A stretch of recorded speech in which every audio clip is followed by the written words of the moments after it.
My name is Deborah Flint. I am the president and CEO of the Greater Toronto Airport Authority, and we are the corporation that owns and operates the awesome Toronto Pearson Airport. I'm the director of baggage services, which means that I move bags with people, with passengers.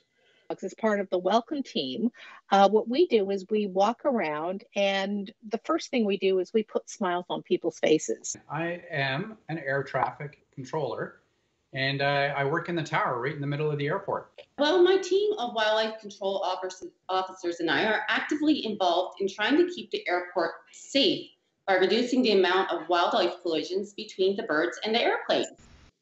So my team focuses on you and your family, our passengers, whenever you're coming through our airport.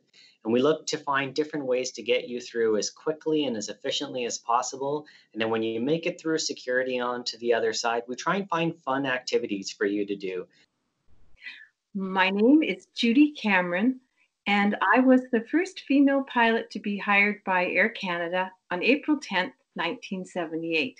It's a great job. I'm so honored to have the job. I get to see people traveling every day, the coolest of airports. I get to work with people that are protecting the environment, scientists that are figuring out how to have new technology in the airport. All sorts of great things happen at the airport, and I count myself really, really lucky to be able to work at the airport. So in order for me to do my job, I have to have all that stuff working together. And it's almost like a team sport. So therefore, when everything goes together and everyone is playing their position on the team, then we win. And most days we win very well together. And that's the fun part about my job, that it's a team effort. Is at the airport, you get to meet all types of people, people who are older, as well as little ones. We've had opportunities to have the dogs sit and play with children while adults have been able to, while their mom and dads have been busy getting their tickets or dealing with their baggage, and we just sit and play with children. So what we really end up liking is that you get this large variety of people, people who are going on vacation, people who are going to work. And they all have stories that they want to share with us. So that's why we really like the airport. Well, I can't say that I like it, but I'll tell you that I love it. It is the best job in the world. I wouldn't want to be doing anything else. Every time I go to work, it's different, and it's always a challenge. So that's what I really like about it. So I do really like my job. I love it. I love knowing that every day I'm doing my part to help try and keep the airport safe for its passengers. I also love working with animals and just being able to be outside in nature. It's also, you never know what's going to happen. So every day is different. So I really like that. The one thing I loved the most was travel.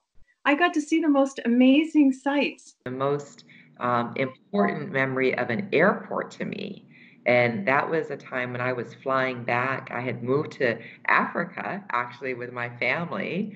And we were flying back to live in the United States, and we flew into Amsterdam Schiphol Airport. And I was so excited. I was so excited. When I stepped into that airport, it felt like I could see the whole world in front of me. And I felt just a great sense of being in a place that was going to take me back home to where my friends were as a young person. I was just a few years older than you. And I realized then that airports were such special and cool places. I've loved airports and airplanes ever since I was a little kid. And when I was a kid, I used to come to the airport just to watch airplanes take off and land all day long. The first time I flew on an airplane, I was 1.5 years old, and it was when my family was coming over from India. And the first place I ever landed in Canada was right here at Toronto Pearson. I went to London, England with my grandmother. So I remember we went there late at night because a lot of the flights that fly to Europe leave in the evening. So I was young, so we sort of took off. I sort of fell asleep. I remember falling asleep sort of half on her lap. Woke up the next morning, and then as we walked through the airport, I heard people with different accents, and it was really amazing to me as a kid that you could fall asleep in one area, you wake up in a whole other part of the world with people with different accents, and it was a great trip. Today, it's just such a great time because in your generation, all you explorers get to go online and see such amazing things. So I would encourage you to, when you're online, I know you want to have fun and do things like TikTok, but there are also some really, great information that you can have and that you can learn about all the different opportunities in aviation. You can look and go onto the websites of every airport practically around the entire world and see what that airport is doing. Well, my advice to everyone out there who would want to be a controller would be to learn about it. Go online, find out what air traffic controllers do, and decide if it's something that you'd like to do. Another thing you can do as well is write the practice test. There's a practice test online that'll give you some of the insight into the testing that goes on for becoming an air traffic controller.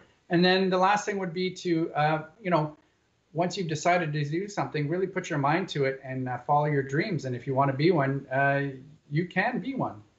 Okay, my biggest bit of advice would be don't limit your options. I didn't know what I wanted to be when I grew up, so I didn't take math in grade 12.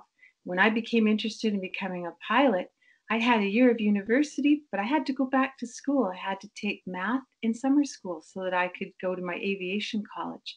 So don't limit your options and be open to new experiences, things like a flight in an airplane for the first time.